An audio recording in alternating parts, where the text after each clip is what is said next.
Okay, enjoy. Hi, everyone. My name's Emily. Thank you for your patience. I'm a PhD student from Ohio State. I'm finishing up my PhD this December. I'm very excited and looking for postdoc positions or a job.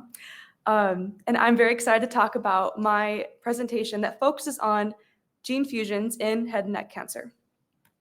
So as many of you know, there's been a lot of success with biomarker-based targeted therapies for patients across multiple cancers, including lung cancer, breast cancer, and others.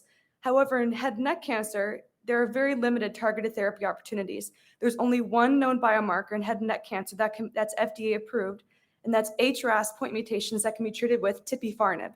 And as you can see, there's only 3% of patients in head and neck have HRAS point mutations. So our goal, very similar to the previous presentation, I'm also striving to look for patients with specific mutations that can be targeted with already existing targeted therapies. So it's a great transition. So just for context, head and neck cancer is a very aggressive, diverse cancer type. It can be seen in multiple anatomical sites. About 54,000 patients every year in the US get diagnosed with this disease. And again, except for HRAS, there are no personalized therapies available for this cancer type. So the question is, can head and neck cancer patients benefit from genomic-guided targeted therapies? And so my PhD and this project focuses on an alteration known as gene fusions. So gene fusion, just for a quick review, are genomic rearrangements that involve two genes, here shown in purple and blue, that break apart and recombine together to form an abnormal product that may lead to carcinogenesis.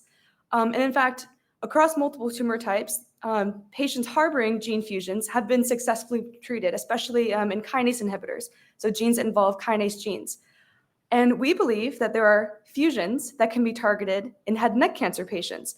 However, in the literature, there's not a lot of information about these cases, and we think there are a few reasons why. First, a lot of head and neck cancer studies have very small population sizes because they can occur across multiple anatomical sites. Usually, patients or a patient population limit to one anatomical site, leading to small sizes. Gene fusions, pan-cancer, are prevalent in about 1% of all tumors. So you need a larger cohort to comprehensively understand and detect these fusions. The other issue is, in some cases where big data was analyzed, there were limitations for the bioinformatic tools at the time. Other more efficient tools were developed later. So we strive to leverage big data and apply our more novel bioinformatics tools, specifically STAR Fusion and ARIBA, to comprehensively analyze for these gene fusions. And so these are the three main take-homes. First, I'm going to talk about the prevalence and show why we believe that there was an underappreciation of these fusions. Then I'll go into the biological impact through RNA sequencing. And finally, I want to end with some very exciting findings that are very clinically relevant for this cancer type.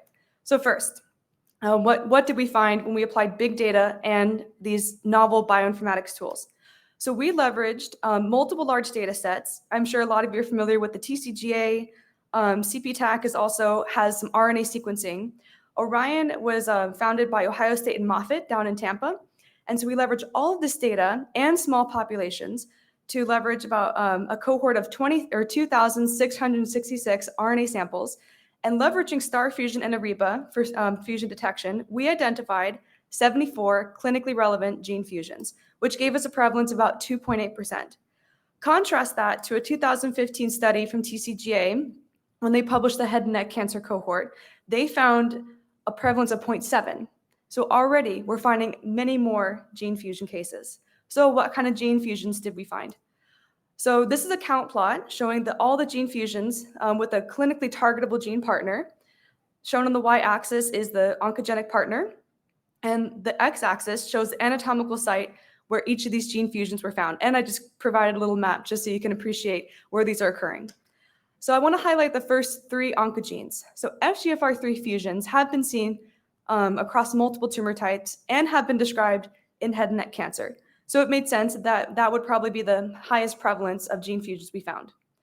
What is really intriguing is that we found EGFR fusions. EGFR fusions are very rare across tumors, and maybe 0.1% across tumors, and have mostly been seen in brain and lung cancer. And even then, in those cancers, that's very rare.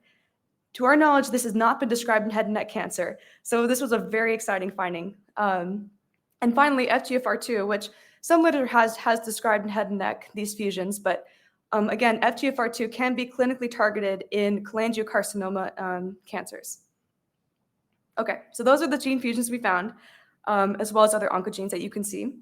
So next, I'm going to talk about the biological impact. It's great that we found these fusions, but we wanted to know, are gene fusions associated with upregulated expression of the partner gene? And so we leverage RNA sequencing. What I'm showing here is an analysis from one of our large data sets, Orion. And so this is essentially a distribution plot of the RNA sequencing expression of each given gene. So each gray dot represents a point in our head and neck cohort. And you can see on the y-axis the clinically relevant gene, and the x-axis shows the RNA expression of that given gene. So the gray dots are the cases without a gene fusion of that given gene, and the red dots are the fusion-positive cases. And this dotted line is the third quartile. So if you take a step back, you can kind of see there's an overall overexpression associated with these gene fusions, especially in FGFR3, and then a few cases of EGFR are overexpressed. So to quantify this, we converted these to z-scores, and we compared our fusion-positive group to our fusion-negative group, and confirmed that yes, gene fusions are associated with upregulated gene expression. So I'm going to just quickly finish with our novel findings. Like I said before, FGFR3, TAC3, or FGFR3 has been described in head and neck cancer. Most of the fusions we found involved TAC3. But I want to really highlight this and then the following next one. So FGFR2 fusions have been observed in head and neck cancer. This is essentially a schematic of the gene fusions that we found. Each colored box represents a protein domain. And I highlighted the kinase domain in pink, since that's the one associated with cell survival and proliferation. This protein structure has been observed in patients with cholangiocarcinoma that have successfully been treated with FGFR inhibitor therapies.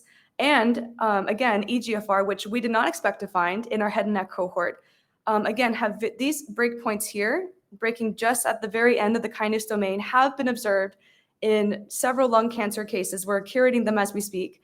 And these patients in lung cancer with this same protein structure all have shown at least a partial response to EGFR kinase inhibitor therapy. So this is very exciting. This is just kind of the beginning of our little investigation. So just in conclusion again, head and neck cancers do in fact appear to have actionable or potentially clinically relevant gene fusions. We uncovered these fusions using improved fusion detection algorithms and leveraging large data. And we describe gene fusions involving FGFR and EGFR in head and neck cancers. And potentially we want to investigate the protein downstream effects of these two fusions. So I'll just quickly say thank you so much for coming. This is my lab. I'm very grateful for them. Thank you to Raven, who's also here and being a great support. And for Pelotonia, which is an Ohio State-based program, it's wonderful and happy to take questions, but we're probably out of time.